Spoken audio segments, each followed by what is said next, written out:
Sir, we have reached the last leg of the process of the Union Budget 2022-23, and I thank you for giving me this opportunity to speak on the Finance Bill.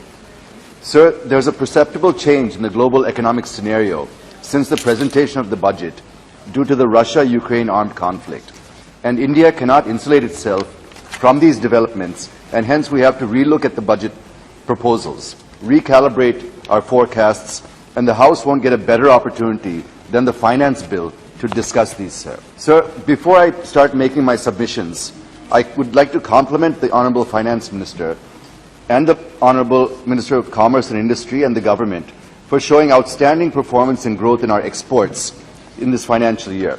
Sir, we have touched for the first time ever exports worth $400 billion in this financial year when compared with $292 billion in the previous year.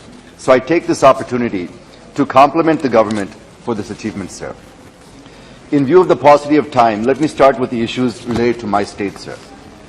Sir, my first point is regarding the capital city of Amaravati, which falls in my parliamentary constituency.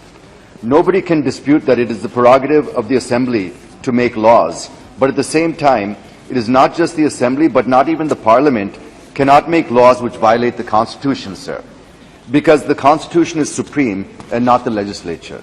So since the Honourable High Court has also made it clear that Amaravati will remain the capital of AP, I urge the Honourable Prime Minister, who committed to the farmers of Amaravati and to the people of AP the central government's support to develop Amaravati as a world-class city, to bring amendment to the AP Reorganization Act and to insert a provision indicating that Amaravati is and will remain the only capital of Andhra Pradesh.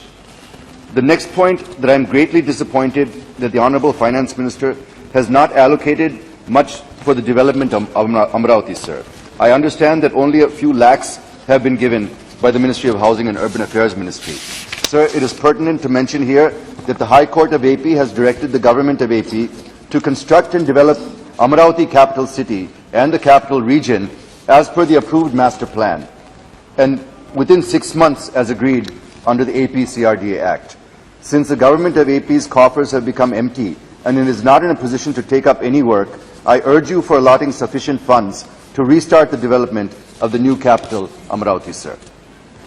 Sir, the Finance Minister is aware of agitation going on at RINL, Vizag Steel Plant, since the announcement of privatization of this plant. There was a question in this very House on Monday on RINL, and my friend Mr. Ram Mohan Naidu has raised it. We are not happy with the reply given by the Steel Minister. Sir, the Honourable Steel Minister says that RINL was incurring losses. But, sir, he should understand that RINL was incurring losses due to the loan it has taken for restructuring and to purchase ore. Had iron ore mine been allocated, RINL would not have restored to 22,000 crores loan at 14% interest and incur losses, sir. On the other hand, the Minister is saying that SAIL is earning profits. It is earning profits because it has 10 mines, sir, whereas you have not given a single mine to RINL. You give mines to Vizag Steel Plant and see how it will surpass SAIL, sir. So don't privatize it. Instead, allocate mines and see how the hardworking workers of RINL will bring profits. So I once again appeal to you to kindly allot mines to it and don't privatize. As an alternative, you can convert its debt into equity. Sir, the next point is regarding Polavaram. The revised cost estimates were approved by the Government of India itself and put it at 55,656 crores. This is now before the Finance Ministry. So I request the Finance Minister to please approve this so that the progress of the work is not hindered and R&R can be taken up at the earliest. Sir, on the issue of resource gap, there is a difference of opinion between the Government of AP and the Government of India. I understand that a team of officials from Government of AP have met officials of Government of India last month and discussed various issues, and this issue was also one among them.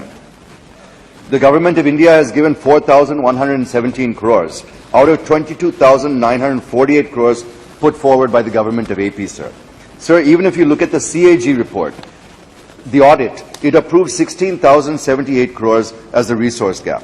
So I request to please kindly thrash it out and pay this amount to Andhra Pradesh, sir. Sir, now coming to the national issues. The Economic Survey projects the GDP growth for 22-23 at between 8 to 8.5%. Recently, the RBI has projected 7.8% growth. But the reverberations of war, geopolitical scenario around the Russia-Ukraine conflict, and looking at the US and NATO's deployment of jets and nearly 30,000 troops in Norway and carrying out war exercises, I feel it further will tilt the balance of risks downwards, sir. It is a tough scenario for a country like India. So I would just like to know whether any fresh assessment has been made about the growth in the light of the latest developments by the Finance Ministry may kindly be explained when the Finance Minister responds. Will there be any change in the forecast to GDP growth this year due to war and other geopolitical risks that we are facing? Sir, as I said in the beginning, we have achieved record exports of $400 billion in the current fiscal.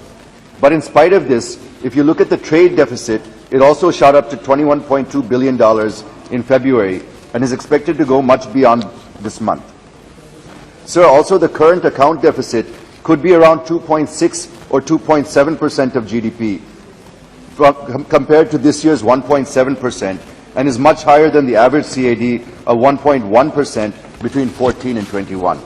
The Honourable Finance Minister is very well aware that if there's a 10% rise in crude prices, the CAD would widen by nearly 30 basis points, and the Ministry has assumed average crude price of $75 at the time of presenting the budget.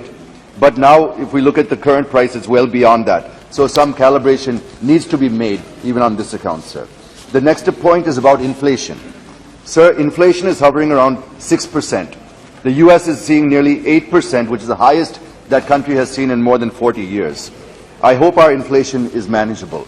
Sir, if crude prices go up beyond $100 and stay for a reasonable period of time, which appears to be possible by the way the U.S. and NATO are growing, I agree that it's a tightrope walk looking at India importing 85% of its oil and 50% of its gas requirements. Sir, 2 more minutes and I'll conclude, sir. No. And we are already feeling the pinch of inflation 1 minute. with rising prices of essential commodities, more particularly after the increase of price of petrol, diesel and cooking gas. Sir, regarding our investment from our oil PSUs, I'm just quick points I'll make it, sir, such as IOC, OVL, etc. in Russia, which is to the tune of, I think, about $16 billion. Our companies have invested in Rosneft, Sakhalin, Vostok, Vankerneft, etc. Shell, Exxon Mobil and Equinor are exiting from Russia, and British Petroleum has already announced its exit from Russia. So what would be the fate of our investments in Russia may kindly be explained. Sir, I'm skipping to the conclusion, sir. Sir, drivers of Gati Shakti include railways, airports, ports, mass transport, waterways and logistics infrastructure.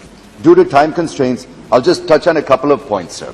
Sir, Gati Shakti is highlighting the importance and need for a quality multimodal transport, since the cost of average logistics and transportation in India is around 14% when compared to the global average of around 7 to 8%. I hope that the Gati Shakti will help in achieving overall cost competitiveness. Sir, the FM has set a target of 25,000 kilometers of national highways for 22-23. I was just going through the construction of national highways during the last few years and found that the maximum per day construction is around 37 kilometers per day in 2021. And if you calculate, it comes to 13,500 kilometers per year. Now you've set a target of almost to double that best achievement that we've had till date. To achieve this, we have to construct 68 kilometers a day, which does not appear to be a realistic figure. I request the Finance Minister to explain how we would achieve this. Sir, the Finance Minister also proposed 400 new Vande Bharat trains in the coming 3 years. Now we have just 2 trains, and each train is around 100 crores as per the estimates of railways. It means for 400 trains we need 40,000 crores in 3 years. And more than that, do we have the capacity to build 400 trains in 3 years also needs to be assessed. Yeah. And you're also proposing 100 cargo terminals, waterways, airports, etc.